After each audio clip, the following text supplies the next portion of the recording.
Hey folks, in this video we're going to talk about targeting, but not just any type of targeting. I'm talking about camera targeting. And camera targeting is a really nice way of making your camera movements through Cinema 4D, particularly when they have to focus on an object, a lot smoother. And the way it works is this. I've got a scene with a pre-made model. I've got a little blender going on here. And I'm going to go ahead and put my camera in. Now before I do anything else, I want to check my settings. It's important that I'm rendering this out at the proper resolution, so my camera has to match that resolution. So I'm going to go into my render settings and make sure I'm on the right preset, which I am. I'm on 1920 by 1080. So if I click on my presets here, I can go to film and video. You've got your standard definition presets up here, your HDV, and then down here we have our HDTV 1080. We also have the 720 preset as well, which is that lower resolution of HDTV. So I'm going to go to the 1080-2997, which is what it was on to begin with. I have that set up for my default. And I also want to make sure my resolution is set properly, or else I won't be composing my shots the way they need to be composed, because the screen size will change a little bit. So I've got a camera in here. I'm going to go into my camera's viewport. There we go. Come on, you. There it is, moving my camera around. Now let's say I wanted to do just a nice smooth kind of close-up kind of beauty shot of this. I can go ahead, compose my shot, make a keyframe, move my time marker to say 60, spin my angle around, move it over, make a keyframe, and let's rewind that, play it out.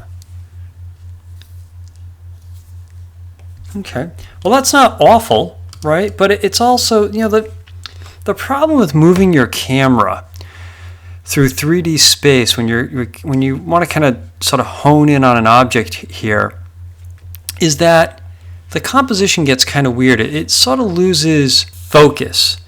And I don't mean focus from the standpoint of, you know, depth of field or camera focus or something like that. I mean what the viewer is actually going to be focusing on. So in this case, I would really like to focus on, you know, the dial. You know, and it's kind of sliding around in the frame here because I just keyframe the camera as is. But if I add a target, I'll get a much smoother motion. It'll actually be easier and funner to compose the shot.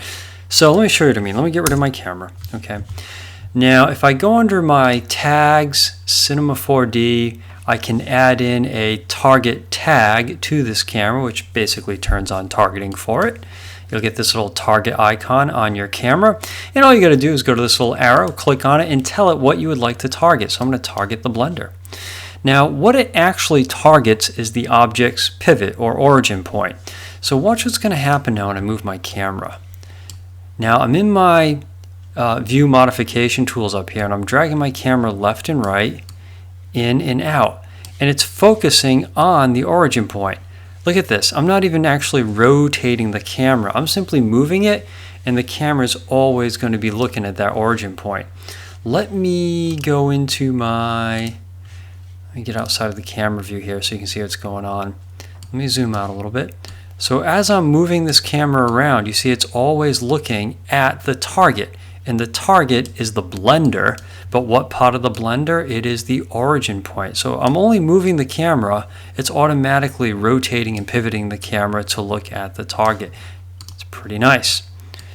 Except this is pretty lousy composition. It's only looking at the bottom of the blender, not necessarily the knob, which is up here above it, out of the frame at the moment. So I'm going to take this target tag, and I'm just going to go ahead and clear this out, get rid of the target. And what we normally do is add a null into the scene and target the null. So you position the null on the part of the object you actually want to look at, and then we target the null. So I'm going to go make a null.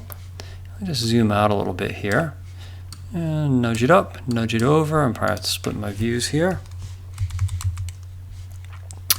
Let's put it right on that knob, and I think that is it.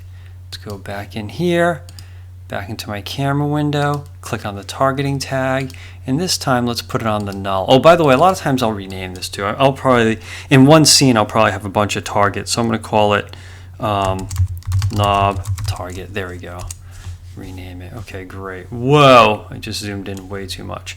Okay, so now when I move the camera around, on my camera, as I move it around, look, the knob is always centering the frame. And look, without me even keyframing it, without, if I just kind of move my camera back and forth, look at it, just looks a lot nicer. It just stays centered right in the frame. So now, let's go to this side. Let me zoom out a little bit here, something like that. Let me make a keyframe at frame 0. Let's go ahead to say, let's do frame 90. Move to this side, push in a little bit more, make another keyframe, play that out. It's just a really fluid motion when it's targeting. The blender does not shift around in the frame at all. It just looks so good.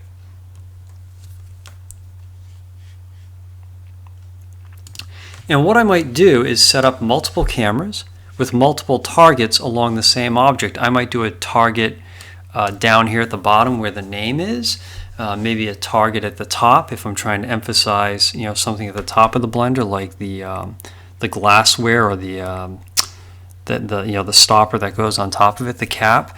So targeting is a really nice way of isolating part of an object and pushing your camera around it. Also, when the object moves, the camera will always be looking at it. Now in this case, the camera isn't moving because the camera is targeted to the knob. If I parent the knob to the blender, so now when I move the blender, the knob null goes with it, the camera will always be looking at it. It's kind of hard to tell in my camera view. Let me split my views here. Zoom out a little bit. Actually, let's just take this into, let's maximize this. Make that my perspective view. Zoom in a little bit. Here's my blender. So you can see, as I move the blender around, the camera is always going to be looking at it.